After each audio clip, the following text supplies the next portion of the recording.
قال الله تعالى في كتابه الكريم أعوذ بالله من الشيطان الرجيم يا بني آدم خذوا زينتكم عند كل مسجد وكلوا واشربوا ولا تسرفوا إنه لا يحب المسرفين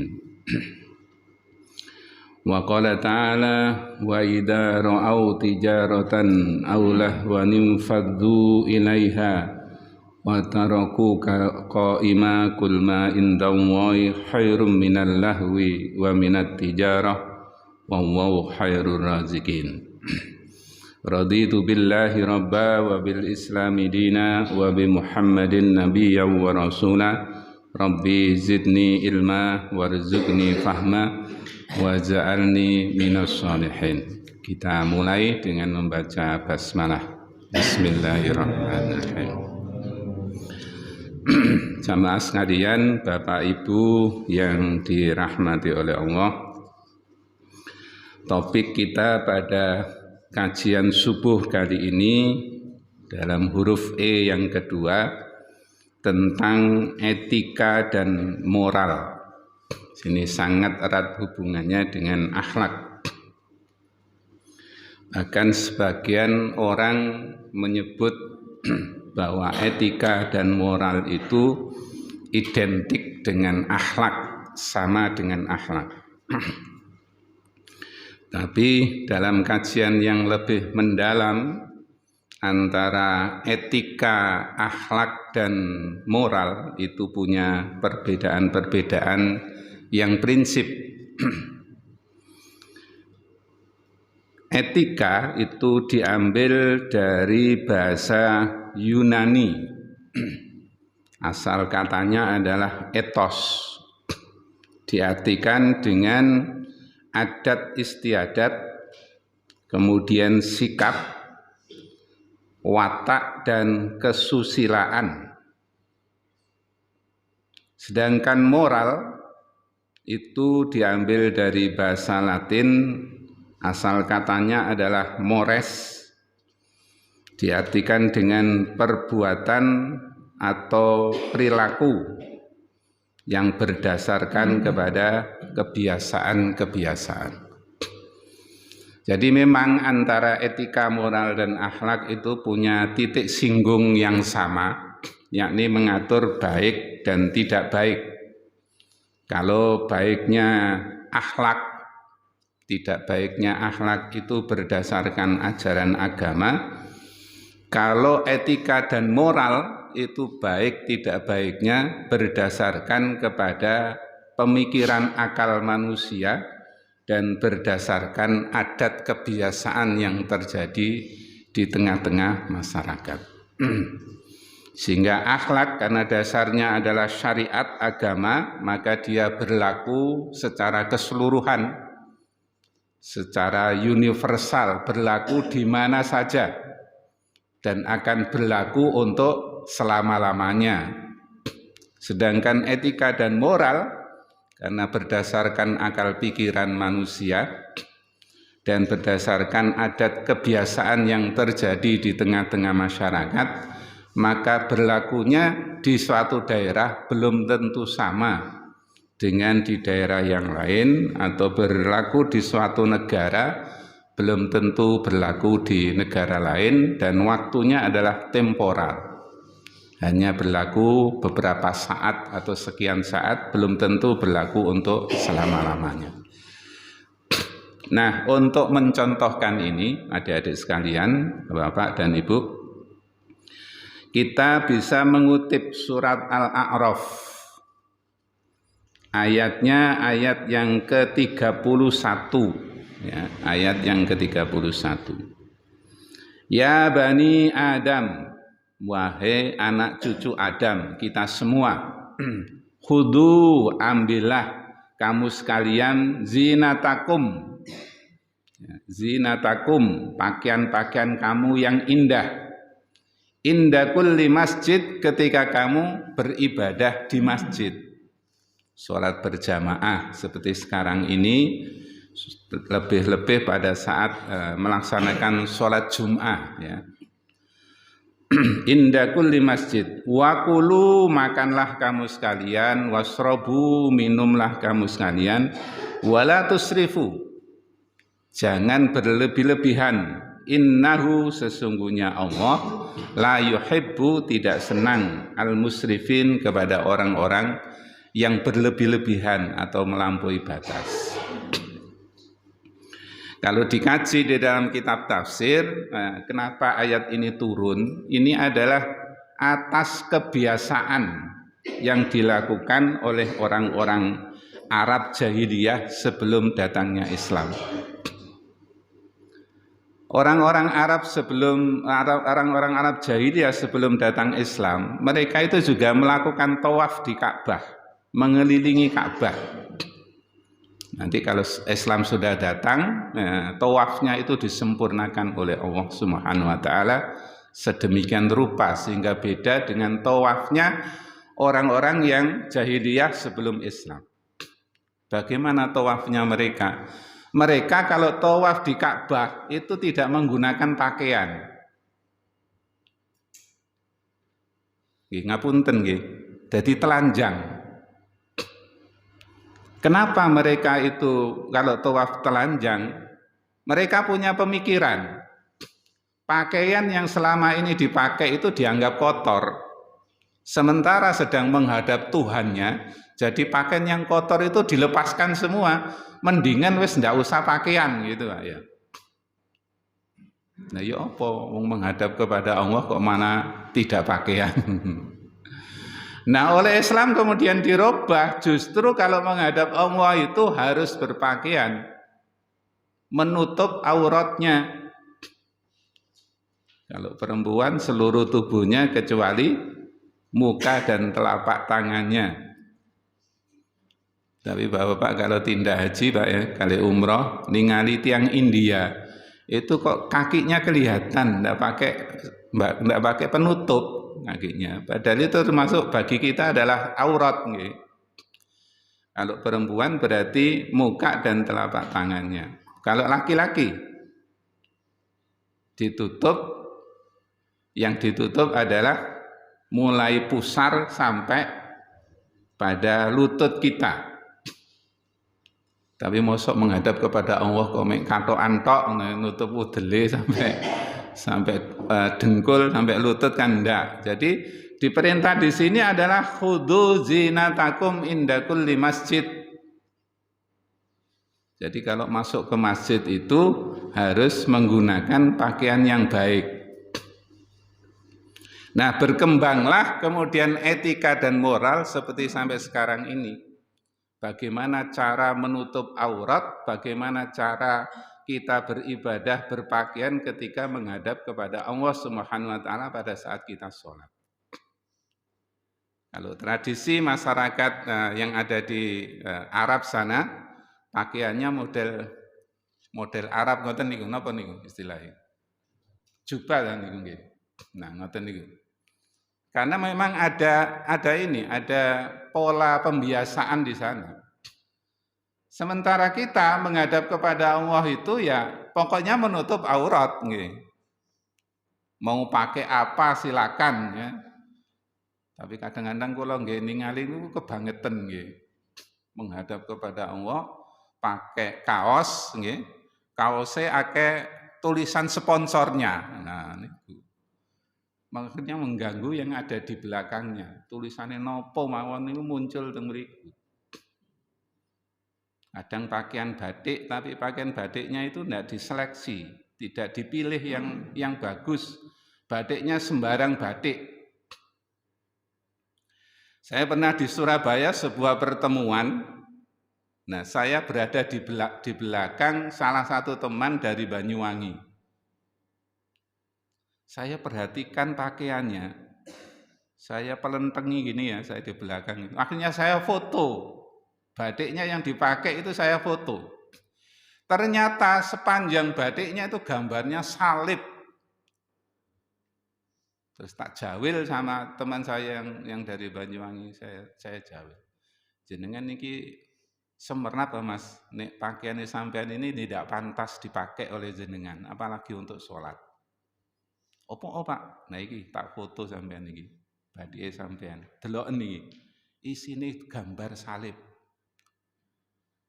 Kan tidak pantas umat Islam sholat menghadap kepada Allah kok gambarnya salib. Ada lagi saya sholat di suatu masjid, saya perhatikan di depan saya itu gambar batiknya itu adalah gambar suku Asmat yang tidak berpakaian itu. Sing modele ya napa niku lukisane niku. Nah ini mboten pantes. Nah, oleh Allah Subhanahu wa taala diajarkan di sini supaya kita berpakaian yang terbaik ketika sedang sholat.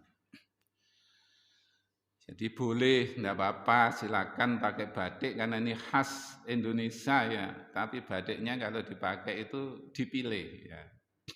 Dan saya termasuk tidak suka memakai batik kalau batiknya digunakan sholat, batiknya ada gambar makhluk Allah yang hidup. Misalnya gambar burung atau gambar yang lain itu saya tidak suka.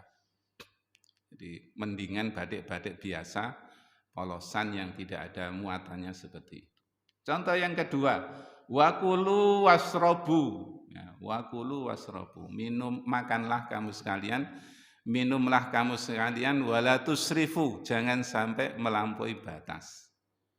Ini antara akhlak dengan etika dan moral itu juga bisa beda.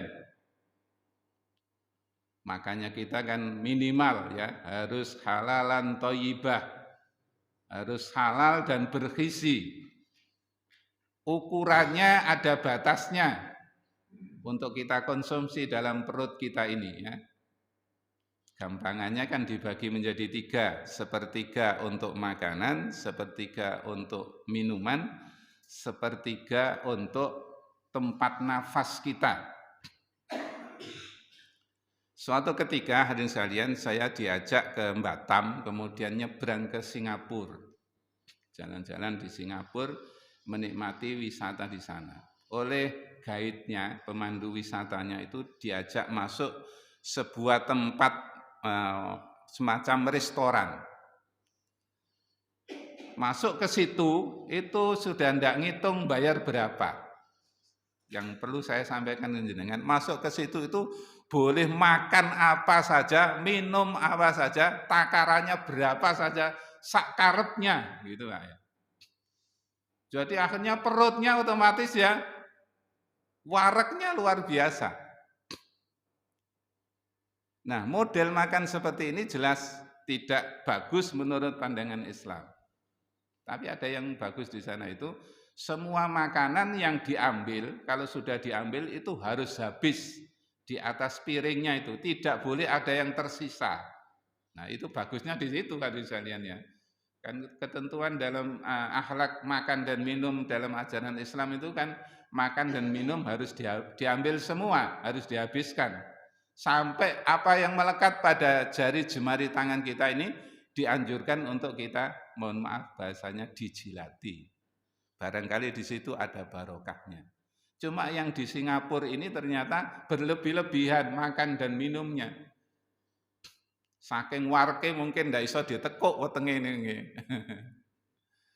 Nah ternyata hadirin sekalian model seperti ini di kita itu sudah mulai menjamur.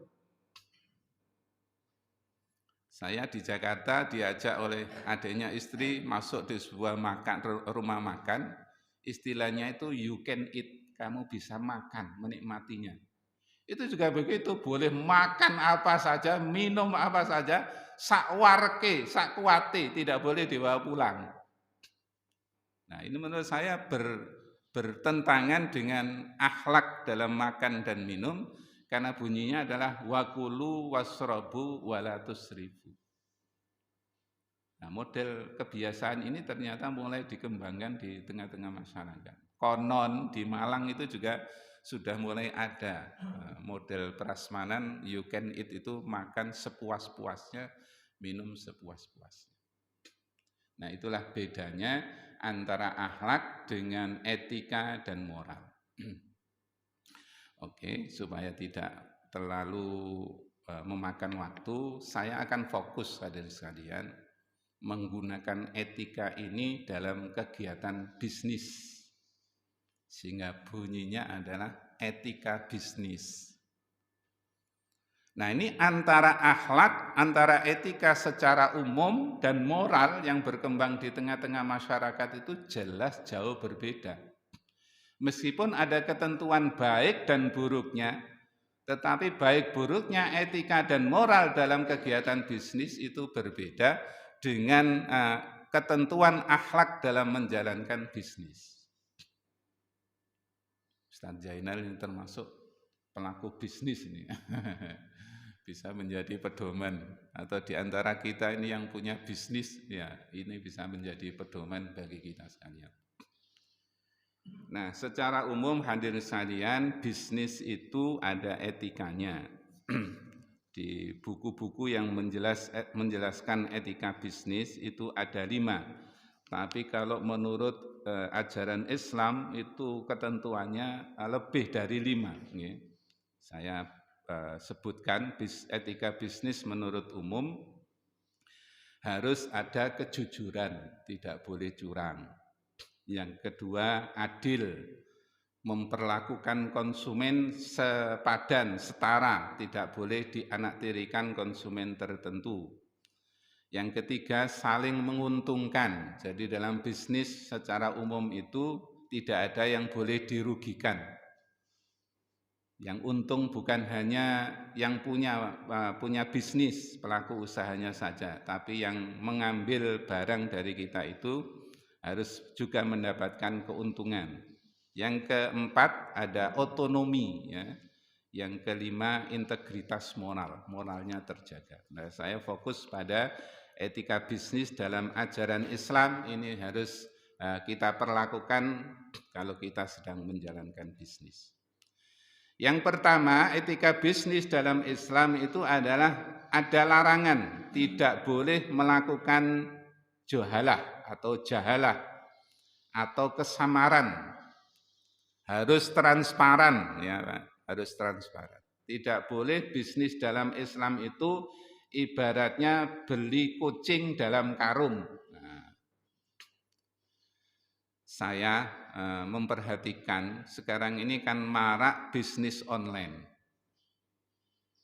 Dan itu bisa mendatangkan keuntungan bagi pelaku bisnis kalau sudah kadung rezekinya, tidak usah kemana-mana, bisnisnya meraup keuntungan yang sangat banyak sekali. Tetapi kalau tidak hati-hati, bisnis online itu ada unsur jahalanya ini, ada unsur kesamarannya ini. Sebab yang dimunculkan di internet itu kan hanya contoh gambar saja, hadirin sekalian. Kita tidak tahu aslinya bagaimana. Begitu sudah oke, barangnya dikirim, loh kok ngene iki, kualitasnya ini. Loh ukurannya kok tidak sama. Nah, akhirnya getun. Maka bisnis online itu kalau pelakunya tidak jujur, nah, tidak jujur, ada yang ditutup-tutupi, lah itu bisa menjadikan tidak sah. Karena dalam prinsip ajaran Islam itu tidak boleh ada kesamaran, tidak boleh beli kucing dalam karung. Beberapa mahasiswa yang saya tanya soal yang menjalankan bisnis online itu ternyata sebagian mahasiswa itu merasakan tertipu dalam bisnis online. Yang kedua, tidak boleh goror. Tidak boleh goror. Tidak ada boleh penipuan atau bertindak curang. Ini kalau prinsip bisnisnya itu hanya mengejar keuntungan semata, memperoleh profit yang besar. Nah, model penipuan atau dengan cara curang yang seperti ini bisa saja dilakukan.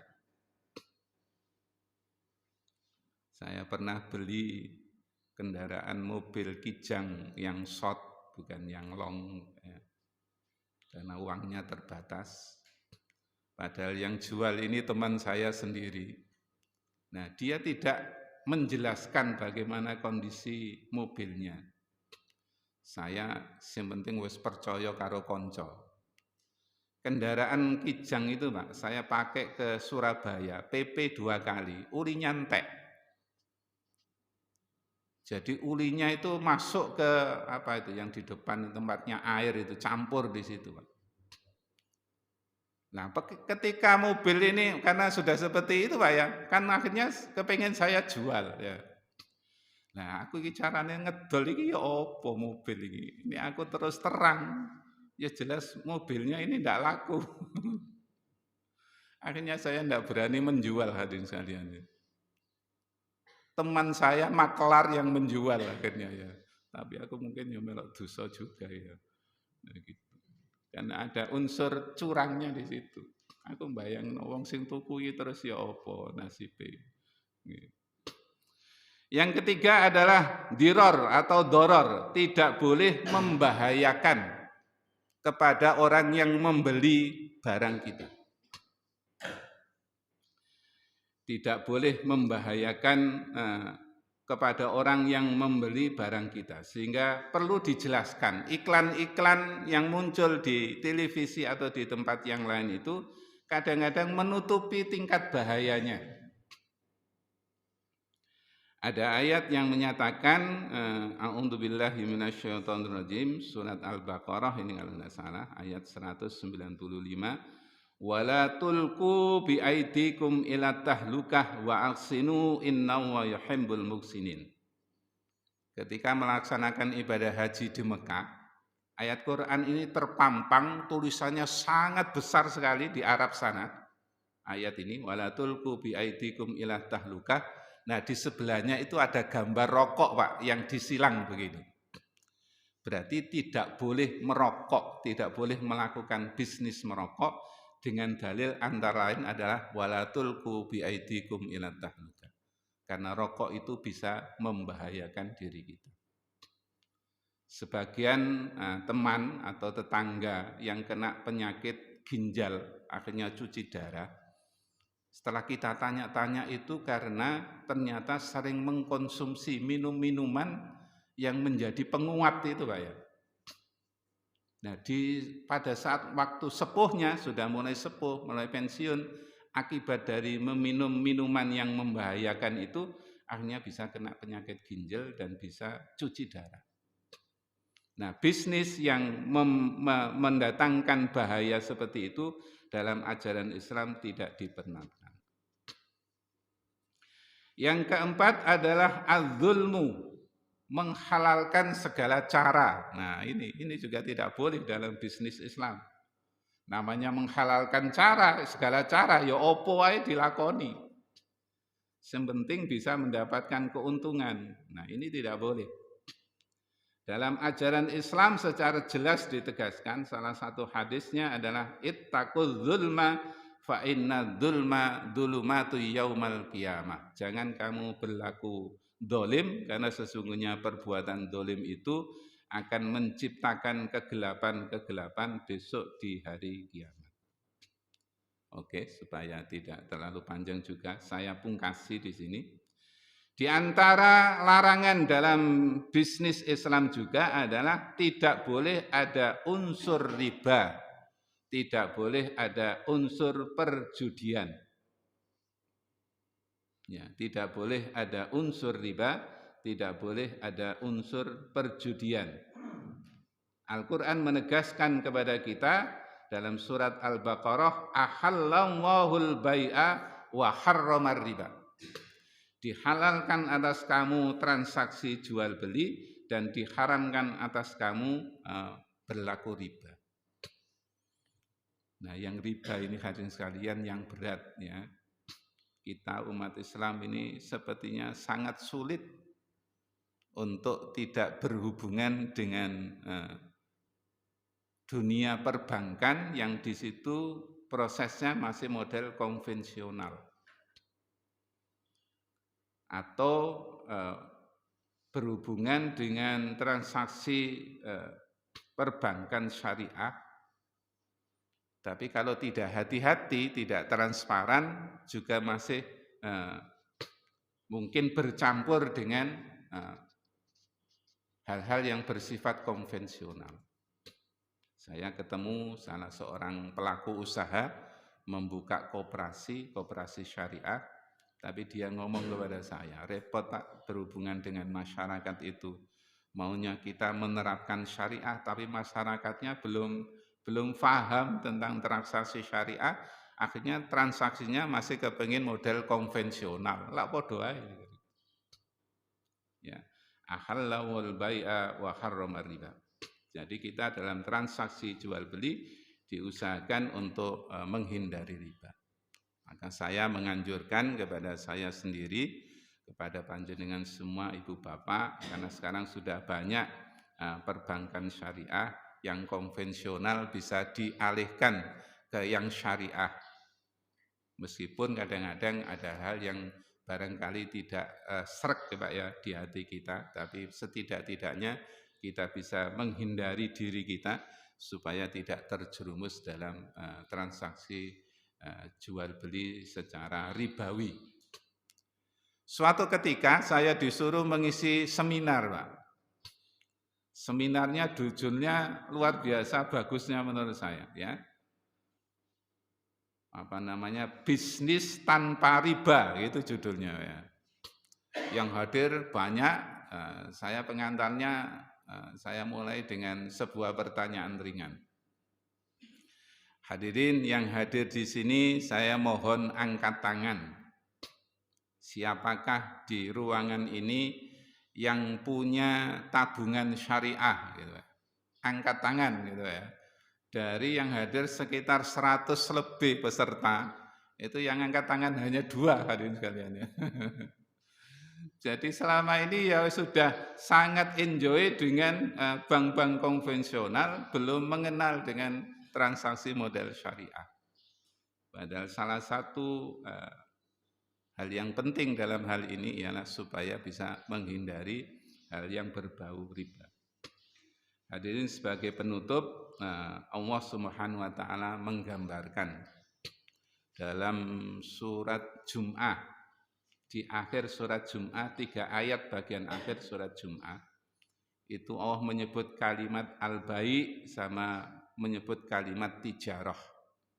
Dua-duanya bersinggungan dengan masalah bisnis.